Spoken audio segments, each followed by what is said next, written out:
confidence is one of the most beautiful things you can wear. A lot of people think that confidence is all about knowing that everyone sitting in the audience or people around you appreciate you or admire you. But I'd like to disagree because my definition of confidence is slightly different. To me, confidence is all about acknowledging that even if no one admires you or appreciates you, you're still going to be okay. Well, a lot of you have asked me and requested me to share some tips and tricks about becoming more self-assured and more authentic when you are expressing your true authentic self with the world.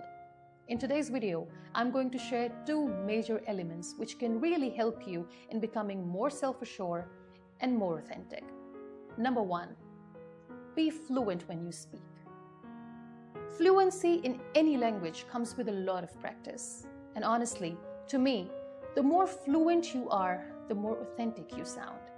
I was very lucky to have amazing teachers who really helped me in becoming fluent when I speak.